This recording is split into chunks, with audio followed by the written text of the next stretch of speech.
Hi, and welcome to the X22 Report Spotlight. Today we have a returning guest, Stephen Lenman. He is the creator and owner of Stephen Lenman blog, and I am very happy to have him back on the X22 Report Spotlight. He's going to talk about the Middle East. We're going to talk about what is going on in Orlando, what's going on with the elections. Stephen, welcome back to the X22 Report Spotlight. Oh, Dave, it's great to be on with you again. You've got a great program. You do a terrific job, and it's an honor for me to be on with you. Well, actually, it's an honor for me to have you on here, and I really appreciate it. And I wanted to start off with Syria. Now, there were 50 U.S. diplomats that signed this letter that the U.S. needs to change course instead of going after the Islamic State, allegedly, to go after Assad now. Now, the last time we spoke, we were talking about the ceasefire. We were talking about peace in Syria. And here we are in June. Is there peace in Syria? And my next question after that is, why are these 50 U.S. diplomats coming out now saying that we need to go after Assad? Oh, on the latter point, Dave, I think it's very interesting. I'm not surprised that you've got a State Department, you got an administration infested with neocons, and these people coming out are really probably predominantly neocons. Maybe they're all neocons. What surprises me is I'm sure they've had this view all along. The war is in its sixth year. Its sixth year began in March 2011. So why are they coming out now with the half a year left in Obama's tenure?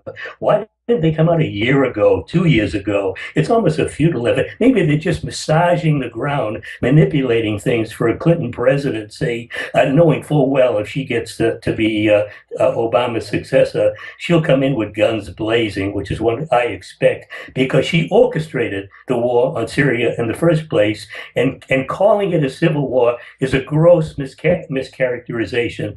It's Obama's war.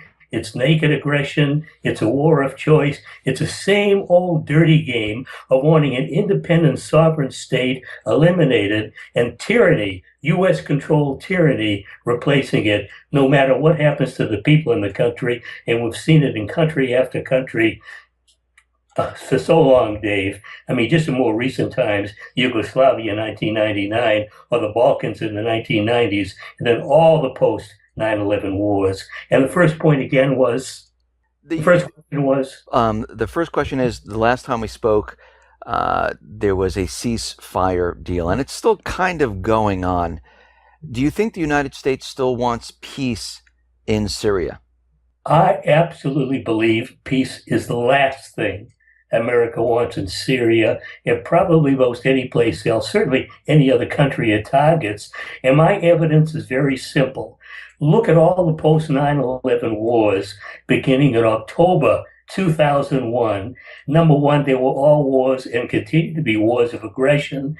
And my point is, they all continue to rage. There is no prospect for peace in any of these countries targeted, from Afghanistan to Iraq to Libya, to Syria, to the Ukrainian situation, to America's partnership with Israel affecting Palestine. That goes back decades before 9/11. There's simply no prospect for peace anywhere. America wants war. Israel wants war. America's rogue allies wants war. And peace and stability defeats America's imperial agenda. War and violence and the rest of it serve it. So let me ask you, the Russian forces are helping Assad right now. The United States is there with the coalition forces. Now, they're both supposedly fighting terrorism. What are both of these forces doing in this country at this point? Is the U.S. really fighting terrorism? America supports terrorism, Dave, and I know we've discussed this before. ISIS is a U.S. creation. All of these terrorist groups, I know the names, but I need to look at them to pronounce them accurately. I mean, there are lots of them that not just in the Middle East, but in other places. Boko Haram in Nigeria is really U.S. created. ISIS in Nigeria. How many people are aware of that? And you could take one group after another. They're all the same. You could call them death squads. You could call them terrorists. You could call them anything they want. I call them imperial foot soldiers. America created them, beginning at least going back to the Mujahideen in Afghanistan in the 1980s, fighting Soviet Russia. And these groups are all the same, continuing under different names to this day. So the last thing America wants is these groups eliminated. It wants them to support it, foster it, increase in the violence that they're committing. So when America bombs targets in Syria illegally because nobody invited them to do it, in Iraq because it's pressured the Iraq government to let them come in, they're not bombing terrorist targets. They're bombing government targets and infrastructure targets on the pretext of fighting terrorism, which America isn't doing, hasn't been doing, won't do. And Americans are none the wiser because the media I call the scoundrel media misreport propaganda instead of real news and information. You know what's very, very interesting out in Syria is that the U.S. has been there bombing for over a year now. And all of a sudden, we see them bring in 2 aircraft carriers into the Mediterranean with their strike groups. And we see that, I think it was Ashton Carter that went around to all the European nations asking these nations to bring in more troops, more military assets. Then we get word there are special op teams on the ground from the UK, from the United States, from France, all in Syria.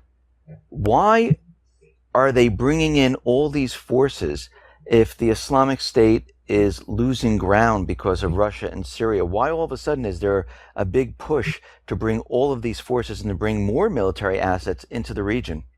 You got Germany in there now too. Oh, Germany, yes, I forgot about Yeah, them. that's really shocking. I mean, who's next? Spain, Italy? I don't know who's next. It really is shocking. And of course, it's not just fighting the Islamic State. I always call them ISIS. It's just use one word rather than several. The Islamic State, ISIS or ISIL, and I just suck on ISIS. Probably I picked the wrong one because I guess ISIS is what the Greek goddess of something or other. I forget.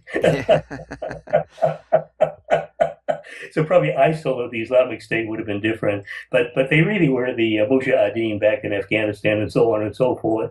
And again, I mean, these groups are being supported, and the idea of a ceasefire, a peace talks.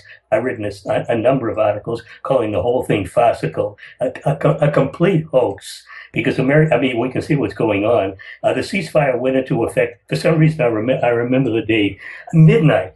February 26th. So effectively the beginning overnight, February 27th this year. So here we are now in June, getting into late June, heading for July. And there's absolutely no progress whatever toward a ceasefire, no progress toward peace. The whole thing is farcical, illegitimate. And it's because America wants war, not peace. It's as simple as that. If anybody wants to know why there's no prospect for peace in Syria or Iraq or any of these countries, it's simply because America wants war, not peace. It really comes down to that bottom line.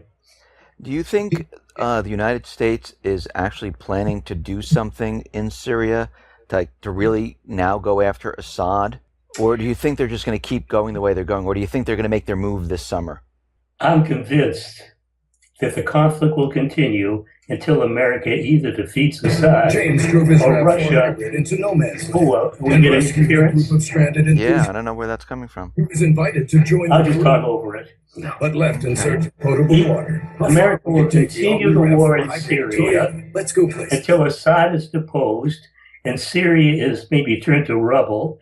And the idea is to petition it and loot its resources and exploit its people. It'll continue the conflict endlessly unless Russia changes tactics and gets more aggressive in doing what Putin has said a number of times, not supporting Assad, but protecting Syria's sovereignty and respecting its territorial integrity.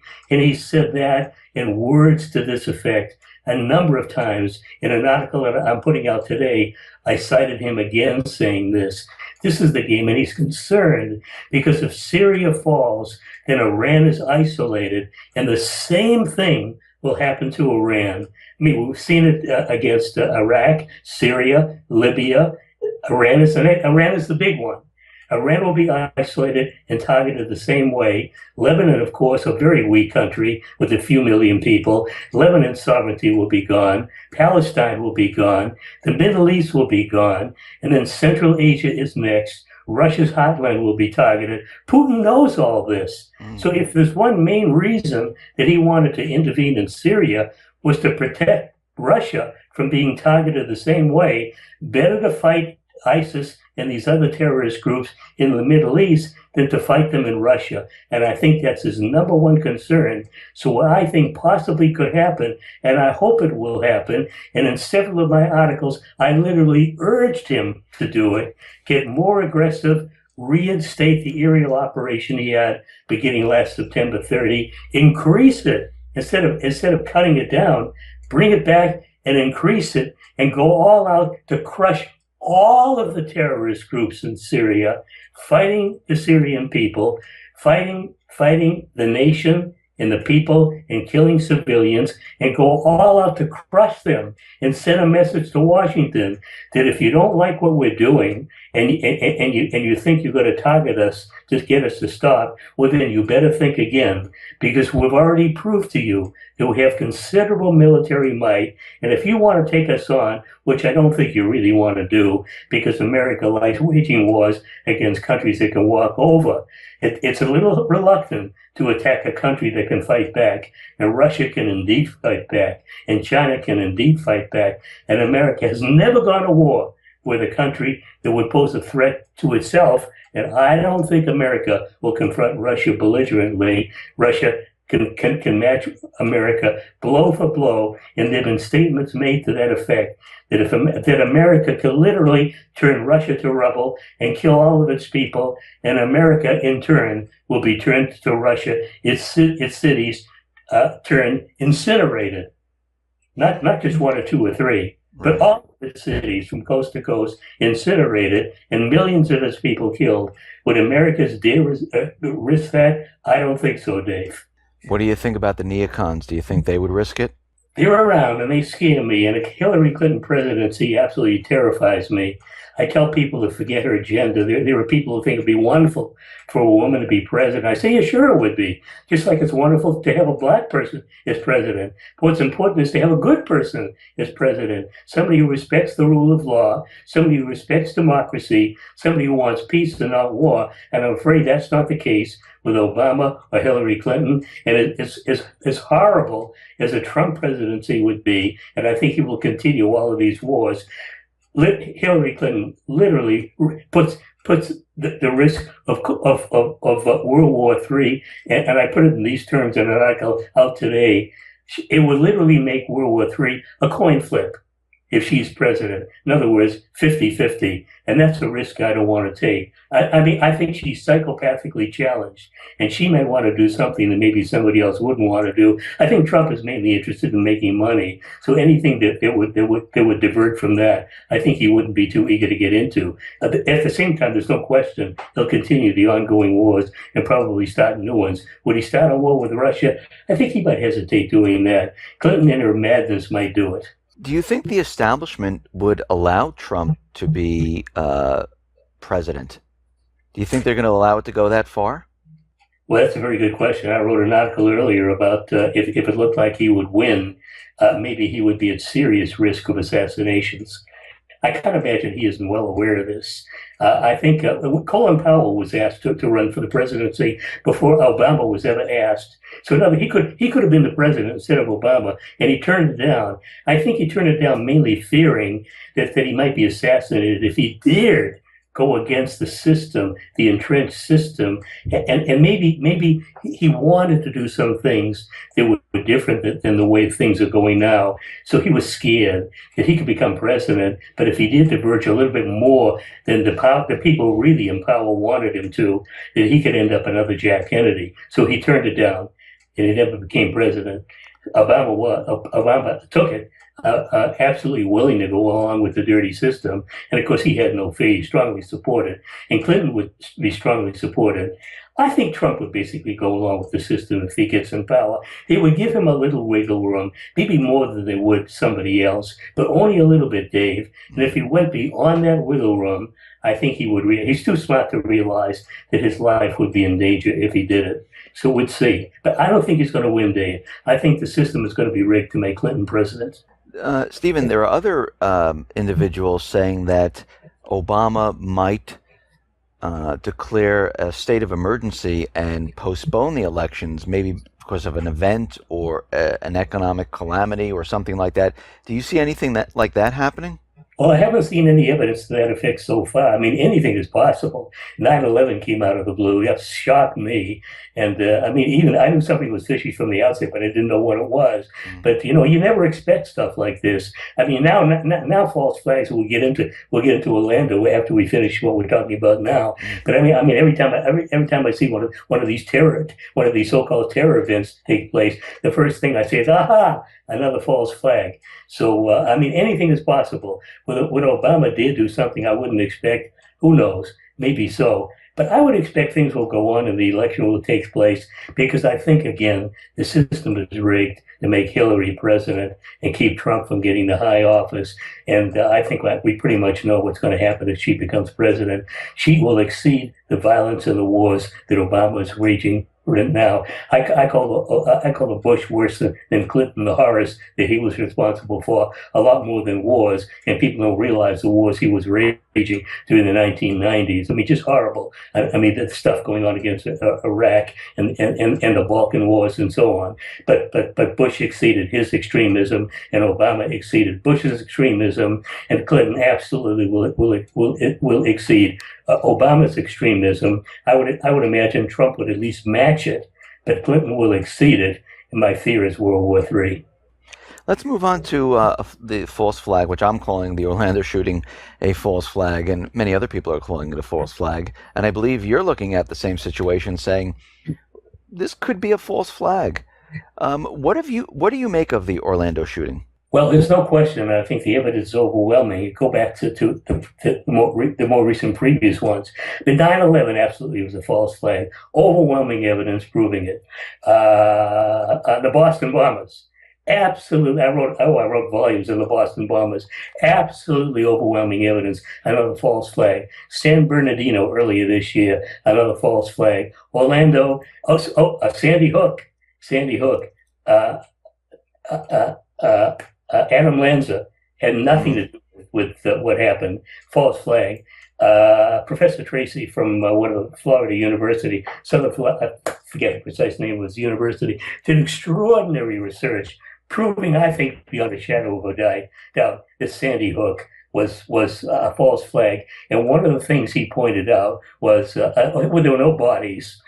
Where are the bodies? And one of the things he pointed out, which I quoted in an article and then repeated it in another article, was that some of the children supposedly killed at Sandy Hook sang at the 2013 Super Bowl, Dave. Now we're looking at Orlando. I mean, it's really shocking. Looking at Orlando, where are the bodies? Where is the video evidence? Where is the blood on the streets? And I ask also, how is it possible for a single gunman to be able to kill or wound over 100 people without anybody intervening to stop him? Do you mean to say that all the people at this club just stood around waiting to be shot? Nobody dared take him on to stop him? I would say that's an absolute impossibility. Orlando was a false flag, Dave, and that more evidence will come out to prove it. His father was a longtime CIA asset. The FBI went after him to try to get him involved in something like this a few years ago, and he didn't bite. So they got him to do it this time. I mean, they suckered him into doing something I don't think he had any intention of wanting to do. What was on his mind, I have no idea. And all of the stuff they're saying about him, including his 9/11, his 911 calls and so on, I think all of this stuff is made up, phony. I mean, they can tell you anything you want to know. And I said in a couple of articles that the only thing we know about Orlando is what authorities are telling us, Dave. And we know that what authorities tell us in all these type of events and all things related to them, all the wars, are bald-faced lies, misinformation, big lies, bald-faced lies, nothing about them truthful, and the scoundrel media repeating them. And when this stuff gets repeated often enough, people believe it. Well, I don't believe it, and I encourage everybody not to believe it. The FBI, you mentioned the 911 calls. They released the partial transcript yesterday, and they redacted a lot of the information from the printed transcript of the call. And then the people said, well, that's ridiculous. We want the full transcript. So they released the full transcript with all, I guess, the information that was in there. Why aren't they playing the real recordings from the person? Well, to me, it's so simple to see what the FBI would do. This guy was obviously set up. He was what's called a convenient patsy, just like all the other other 9/11, other false flag name perpetrators who had nothing to do with what happened, including Bin Laden with 9/11. He died in December 2001. Right. He was from natural causes. He was never around when he was sick. He was dying in a Pakistani hospital when 9/11 took place. Had nothing to do with it. But we make up this stuff. But if the FBI, I don't know why they hesitated releasing anything, because you could simply write a script, have a voice recreated. Technology is wonderful today, Dave. You could have voice recreating the sound of what Omar Mateen would sound like if he was speaking for himself, and say anything the FBI wanted said, even though Mateen may have not said it at all. I'm wondering, did he ever call 911? My guess is he never did. But I think it's really easy as pie to create something like this. They did this with Bin Laden. They created phony videotapes that when they were analyzed, it was proved that the images that were shown wasn't Bin Laden at all. It was a false image electronically created to look like Bin Laden, but there were things that was picked up on the tape to prove that it was phony. So the tape could be just as phony about what Omar had to say, when in fact he probably never made a tape, never called 911, never said anything. And of course he was killed, Dave. Dead men tell no tales. That's true. And I think they didn't want to release any of the recordings, even if they doctored the recordings, because people would analyze it and look into it. And I think what the FBI did, I think they did a very interesting type of trick where they released a portion of the written transcript and then had the people complain about it and then release the full transcript and say, okay, are you satisfied? And it seems like everyone just forgot about the recordings. Oh boy, I haven't forgotten about them. Again, I think it's all phony baloney, to put it very simply. I don't trust anything from the government at any level. Certainly don't trust the FBI or the CIA.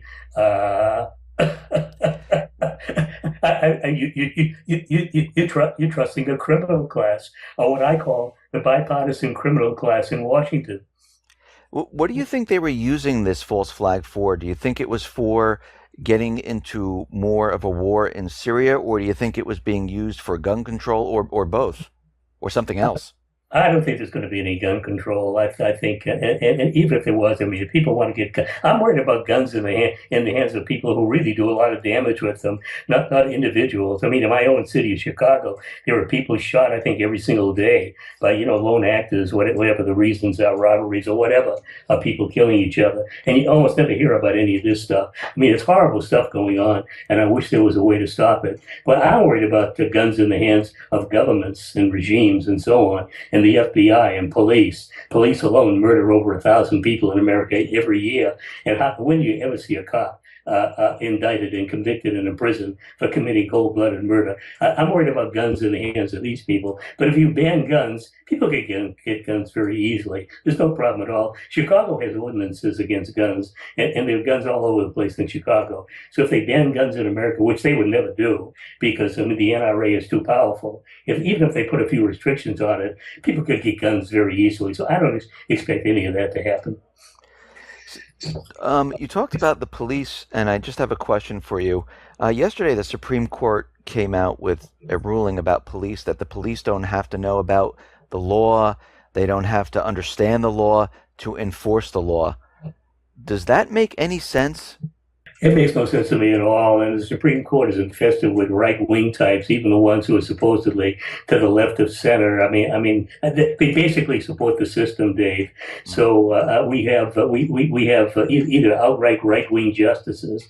The federal courts all of the courts are bad, but the federal courts are just terrible at all levels. The Supreme Court and the appeals courts and the district level courts.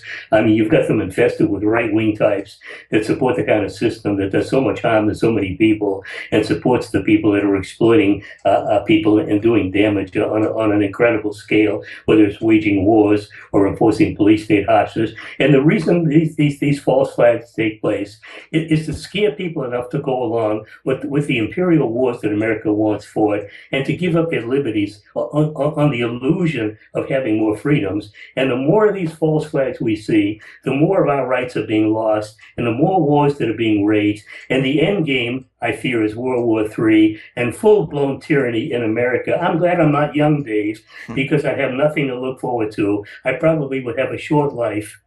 Stephen, thank you very much for being on the X22 Report Spotlight. Once again, how can people see your work? Oh, very simple. Just go to my blog, and it's so simple to go there. Just Google my last name, Lendman, Lendman. When I'm well, I put up new articles every day. Just Lendman, Lendman. There aren't many Lendmans around. And all my articles are there. My email address is on the bottom of every article. Anybody wants to email me, feel free to do it, and I will answer everybody, unless you call me a son of a bitch. Once again, thank you for being on the X22 Report Spotlight.